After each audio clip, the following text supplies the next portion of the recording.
राम जी बोले, हे मुनीश्वर, मैं परम स्वस्थ होकर अपने स्वरूप में स्थित हूँ और आपके वचनों की भावना से जगत जाल के रहते भी मुझको शांति मिल गई है। आत्मानंद से मैं तृप्त हुआ हूँ, जैसे बड़ी वर्षा से पृथ्वी तृप्त होती है और प्रसन्नता को पाकर स्थित हूँ। सब ओर से केवल आत्मरूप मुझको भासता है और नानत्व का अभाव हुआ है। जैसे कोहरे से रहित दिशा और आकाश निर्मल भासता है, वैसे ही सम्यक ज्ञान से मुझको शुद्ध आत्मा भासता है और मोह निवृत्त हो गया है। मोह रूपी जंगल में जो तृष्णा रूपी मृग और राग द्वेष आदि धूल और कोहरा था, सो सब निवृत्त हो गया है और ज्ञान रूपी वर्षा से वह शांत हो गया है। अब मैं आत्मानंद को प्राप्त हुआ हूँ, जो आदि अंत से रहित और अमृत है, बल्कि अमृत का स्वाद भी उसके आगे तुच्छ लगता है। ऐसे आनंद से मैं अपने स्वभाव में प्राप्त हुआ हूँ। मैं राम अर्थात सब में रमने वाला हूँ। मेरा मुझको नमस्कार है।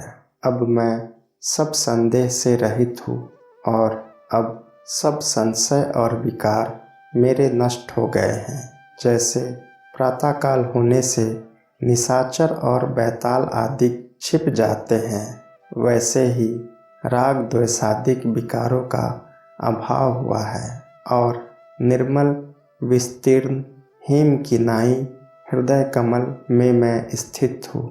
जैसे भंवरा फिरता फिरता कमल में आकर टिकता है, वैसे ही मैं आत्मा रूपी सार में स्थित हूँ। अविद्या रूपी कलंक आत्मा को कहाँ था? मैं तो निश्चय से निर्मल हूँ। जैसे सूर्य के उदय होने पर तम का अभाव हो जाता है, वैसे ही मेरा संशय और अविद्या नष्ट हुई है। अब मुझे सर्वत्र आत्मा भासता है और कलना कोई नहीं है। भावित आकार अपने स्वरूप को प्राप्त हुआ है। मैं पूर्व प्रकृति को देखकर हंसता हूँ कि मैं क्या जानता था और क्या करता था। मैं तो नित्य शुद्ध ज्यों का त्यों आदि अंत से रहित हूँ। हे मुनीश्वर, तुम्हारे वचन रूपी अमृत के समुद्र में मैंने स्नान किया है और उससे अजर अमर आनंद पद को पाकर सूर्य से भी ऊंचे पद को प्राप्त हुआ हूँ। मैं वीत शोक होकर परम शुद्धता, समता, शीतलता और अद्वैत अनुभव को पा गया हूँ। वशिष्ठ जी बोले, हे महाबाहो, फिर भी मेरे परम श्रेष्ठ वचन सुनो। यह तुम्हारे हित की कामना से मैं कहता हूँ। अब तुम आत्मपद को प्राप्त हुए हो, परंतु बोध की वृद्धि के निमित्त फिर सुनो। इसके सुनने से अल्प बुद्धि भी आनंद पद को प्राप्त होता है। हे राम, जिसको अनात्म में आत्माभिमान है और आत्मज्ञान नहीं हुआ, उसको इंद्रिय रूपी शत्रु दुख देते हैं। जैसे निर्बल पुरुष को चोर दुख देते हैं, पर जो आत्मपद में स्थित हुआ है उसको इंद्रियां दुख नहीं देती। जैसे दृढ़ राजा के शत्रु भी मित्र हो जाते हैं, वैसे ही ज्ञानवान के इंद्रियगण मित्र होते हैं। जिन पुरुषों की देह में स्थिति बुद्धि है और इंद्रियों के विषय का सेवन करते हैं, उनको बड़े दुख प्राप्त होते हैं। हे राम, आत्मा और शरीर का संबंध कुछ नहीं है। जैसे अंधकार और प्रकाश परस्पर विलक्षण स्वभाव है, वैसे ही आत्मा और देह परस्पर विलक्षण स्वभाव है। आत्मा सब विकारों से रहित, नित्य मुक्त, उदय अस्त से रहित और सबसे निर्लिप्त है और सदा ज्यों की त्यों प्रकाश रूप भगवान आत्मा सत्य रूप है। उसका संबंध किससे हो? देह जड़ और असत्य, अज्ञान रूप तुच्छ, विनाशी और अकृतज्ञ है। उसका उससे संयोग किस भांति हो? आत्मा चैतन्य, ज्ञान, सत्य और प्रकाश रूप है। उसका देह के साथ कैसे संयोग हो? अज्ञान से देह और आत्मा का संयोग भासता है। सम्यक ज्ञान से संयोग का अभाव जान पड़ता है। हे राम, ये मैंने निपुण वचन कहे हैं। बारंबार इनका अभ्यास करने से संसारकृत मोह का अभाव हो जाएगा। जब संसार का कारण मोह निवृत्त हुआ तब फिर उसका सद्भाव ना होगा। जब तक जीव अज्ञान रूपी निद्रा से दृढ़ होकर नहीं जागता तब तक आवरण रहता है। जैसे निद्रा से जागने पर फिर निद्रा घेर लेती है, पर जब दृढ़ होके जागे तब फिर नहीं घेरती। वैसे ही दृढ़ अभ्यास से अज्ञान निवृत्त होने पर फिर आवरण ना करेगा। इससे मोह और दुख की निवृत्ति के अर्थ दृढ़ अभ्यास करो। हे राम, आत्मा देह के गुण को अंगीकार नहीं करता।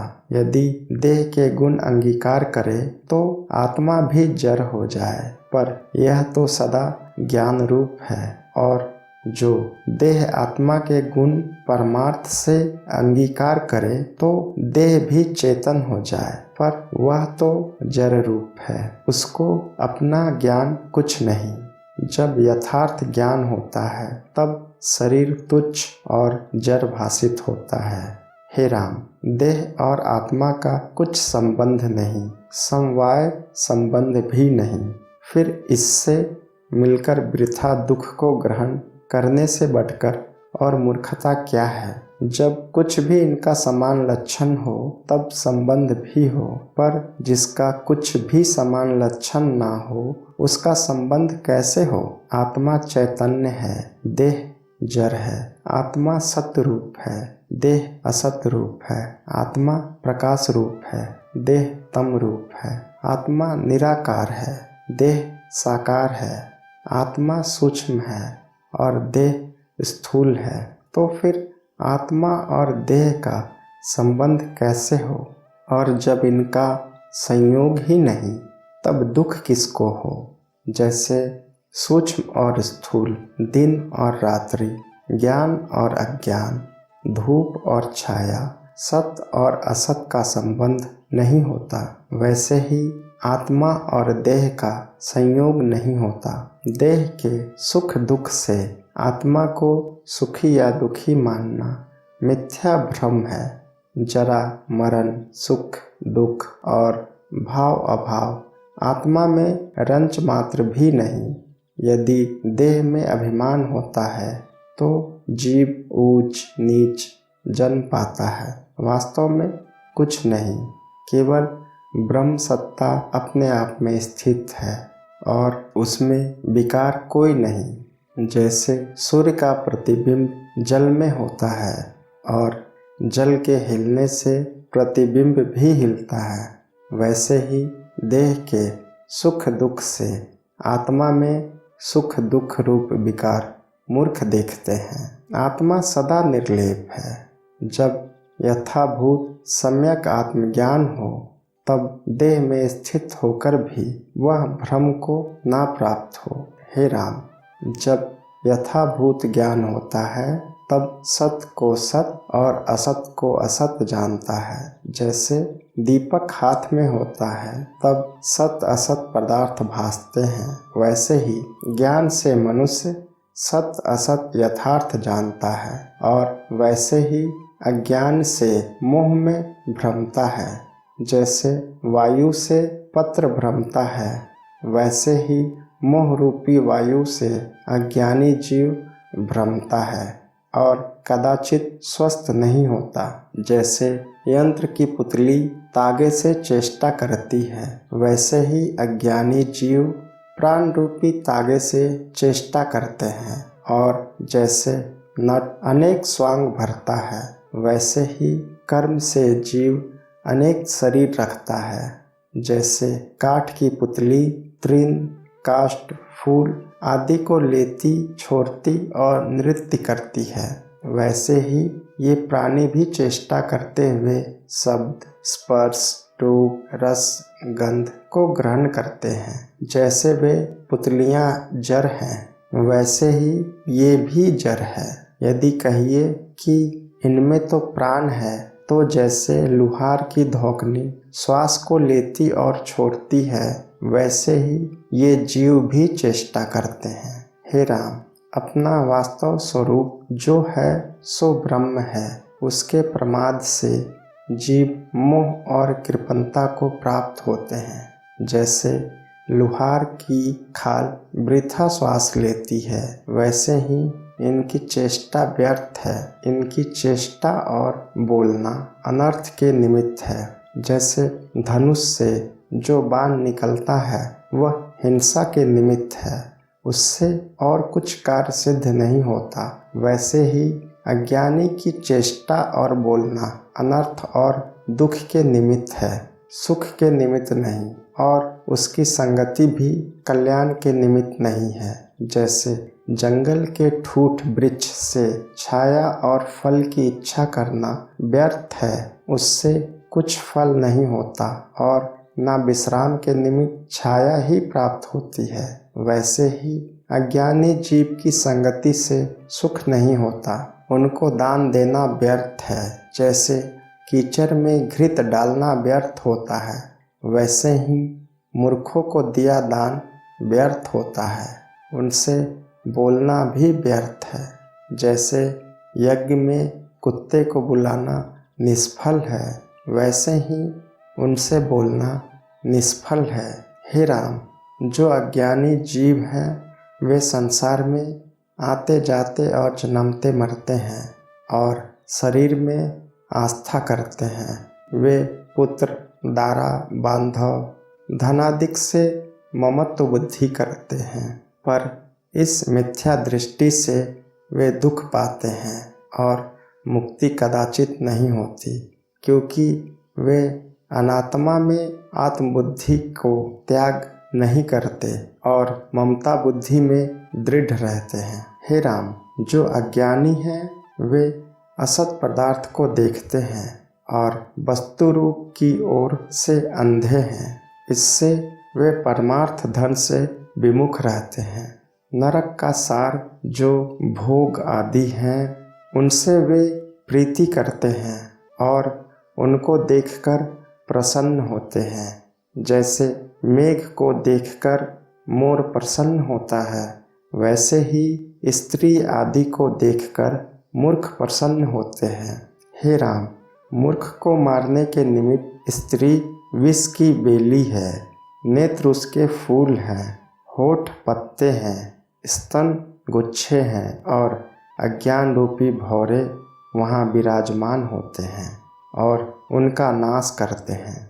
मति रूपी तालाब में हर्ष रूपी कमल और चित्त रूपी भौरे सदा रहते हैं और अज्ञान रूपी नदी में दुख रूपी लहरें और तृष्णा रूपी बुलबुले उठते हैं।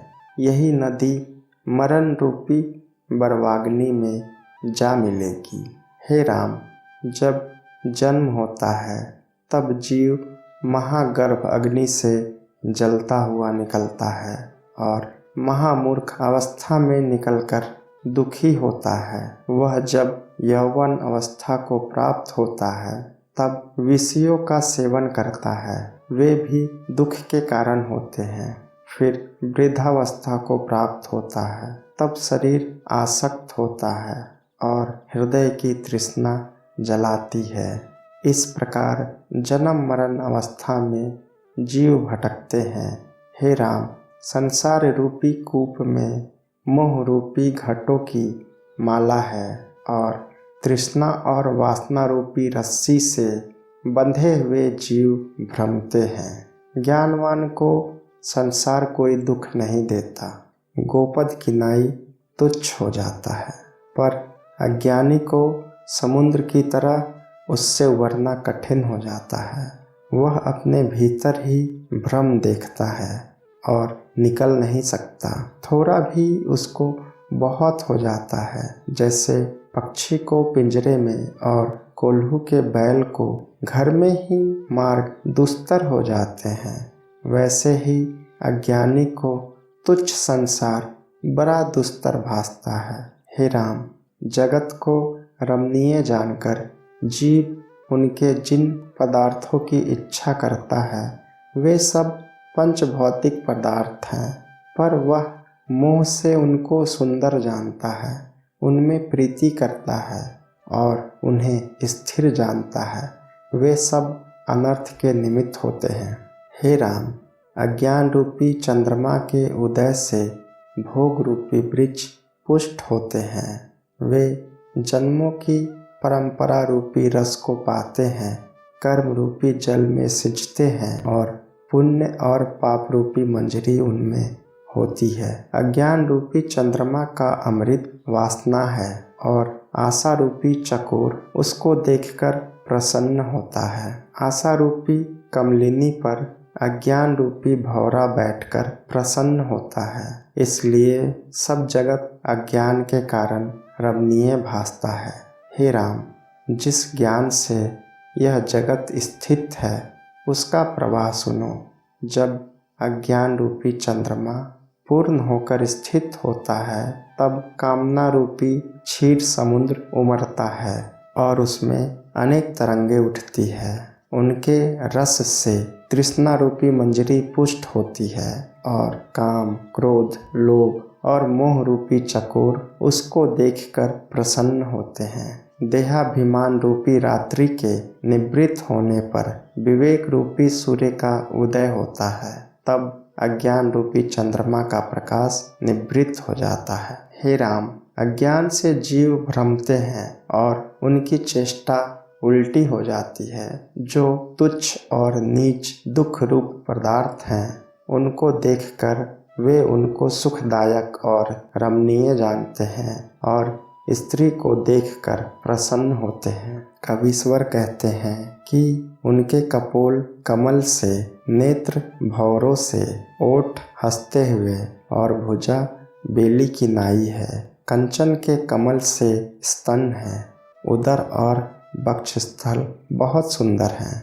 कवि जिस स्त्री की स्तुति करते हैं वह रक्त मांस की पुतली है। कपोल भी रक्त मांस है, ओठ भी रक्त मांस है, भुजा विष के वृक्ष की शाखा सी है, स्तन भी रक्त मांस है और संपूर्ण शरीर भी रक्त मांस अस्थि से पूर्ण एक मूर्ति है। उनको जो रमणीय जानते हैं वे मूर्ख मोह से मोहित हुए हैं और अपने नाश की इच्छा करते हैं। जैसे सर्पिणी से जो कोई हित करेगा वह नष्ट होगा, वैसे ही स्त्री से प्रेम करने से नाश होगा।